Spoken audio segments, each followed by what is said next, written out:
Let's look at 2003 free response question number 1. This is a area volume problem. It says let R be the shaded region bounded by the graph y equals square root of x. See, that's the curve that is going upward. And y is equal to e to the negative 3x, curving downward. And the vertical line x equals 1.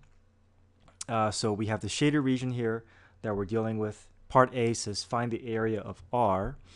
Now notice that the square root of x graph is always above the e to the negative 3x, so we can simply plug this into our formula for the to find the area using top minus bottom, so the integral of the top function minus the bottom function dx. We can use our calculator also to find the intersection so that we can have our bounds for our integral notation. So the ordered pair for the intersection once we use our calculator is 0.239 and the y value of 0.489. So the definite integral from 0.239 to x equals 1, shown here. Top curve, which is the root x, minus the bottom curve, which is e to the negative 3x. And all this can go in your calculator, and you're going to get an area of 0.443 square units. Okay, part B. Find the volume of the solid generated when R is revolved about the horizontal line y equals 1. So I redrew the graph for part B. We have our shaded region here, and we have our axis of revolution at y equals 1. Okay.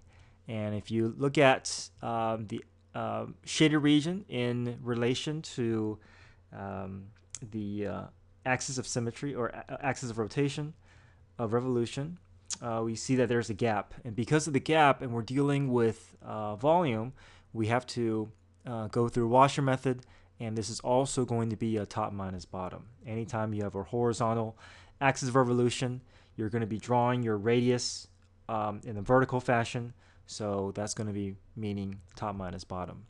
Okay, and to remind you, the Washer method formula is pi big R squared minus little r squared, basically taking the idea of area of a big circle minus the area of a small circle.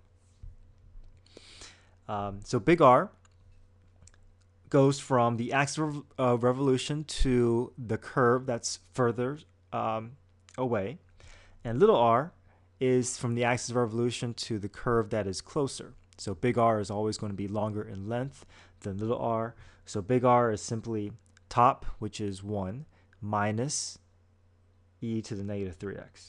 Little r, 1, y equals 1. So top of the graph, top of the rectangle is hitting the axis of revolution, minus root x. Okay, so we plug this in our formula here, pi big R squared minus little r squared from 0.239 to 1, and we're going to get 0.453 pi, or 1.423 cubic units. Okay, part C. The region R is the base of a solid. For the solid, each cross-section perpendicular to the x-axis, so this is talking about a vertical base, is a rectangle whose height is 5 times the length of its base in region R. Find the volume of this solid. Okay, so again, I have the shaded region here. We're said that cross-section is perpendicular to the x-axis. So here's the x-axis, that's horizontal. Perpendicular would mean vertical.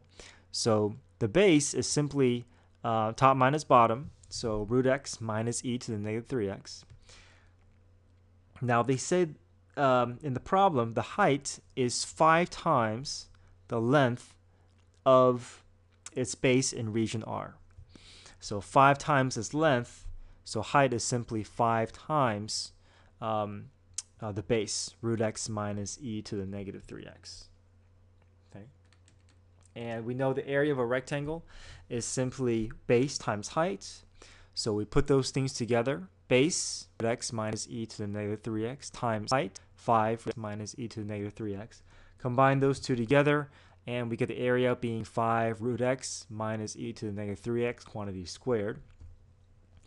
And our known cross-section is a rectangle, and the volume of a known cross-section is the definite integral from a to b, area of a cross-section dx. So we have the area component, we have the width component that gives us that third dimension, providing us with volume. So we simply plug in our area of cross-section that we found from combining the base times the height. And again, the bounds are going to remain the same from 0.239 to 1. And all this can go in our calculator, and we're going to get 1.554. Okay. Hey, number 2, 2003, free response question. A particle moves along the x-axis so that its velocity at time t is given by v of t. And we can plug this in our calculator, and this is what the graph looks like. Okay. At time t equals 0, the particle is at position x is equal to 1. Part A, find the acceleration of the particle at time t equals 2. Is the speed of the particle increasing at t equals 2, why or why not? So first off, we want to find the acceleration of the particle at time t equals 2. Acceleration is simply the derivative of our velocity function. So we can simply evaluate the derivative of v at t equals 2. So in our calculator, we can use the n-deriv function feature, n-deriv v of t, x, and 2, and this will simply plug 2 into the acceleration function, and that'll give us 1.587. And so that's the first part. The second part is the speed of the particle increasing at t equals 2.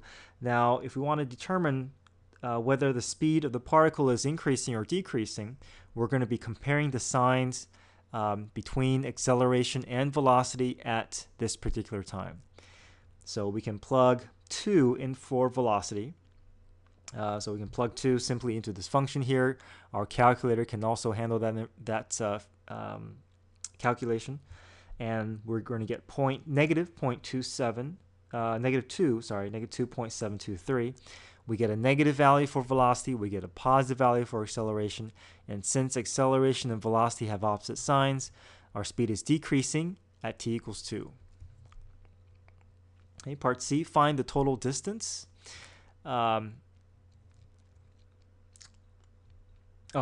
part B, find all the times in the open interval between 0 and 3 when the particle changes direction.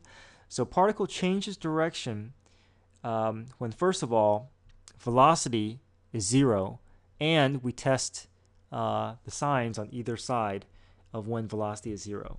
So first, we need to determine when the velocity is 0, and that's at t is equal to 2.507. So we can graph it and simply zoom in on the x-intercept, and we see that to the left we get a negative velocity, to the right we get a positive velocity. So therefore there must be a change in direction on at that time. So we can say since v of t changes from negative to positive at t equals 2.507, the particle therefore changes direction. Okay. Part C, find the total distance traveled by the particle from time t equals 0 until time t equals 1.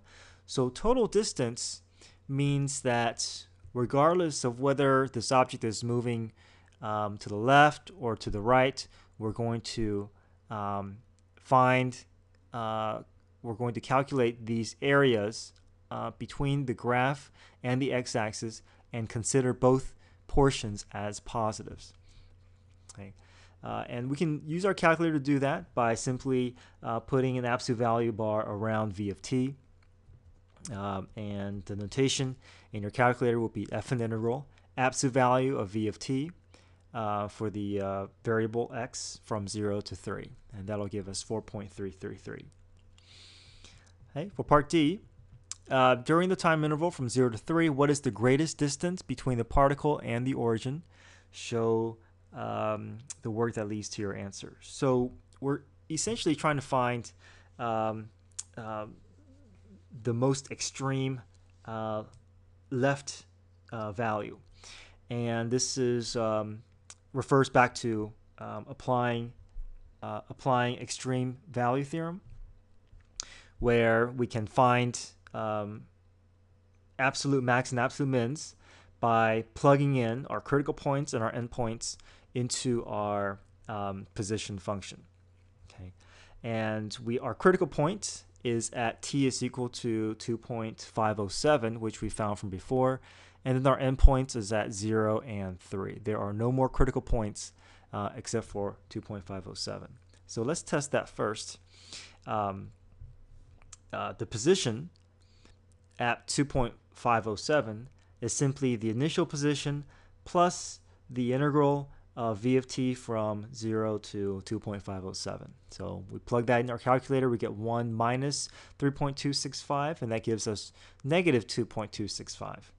Okay, so that is one potential value where the particle is furthest from the origin.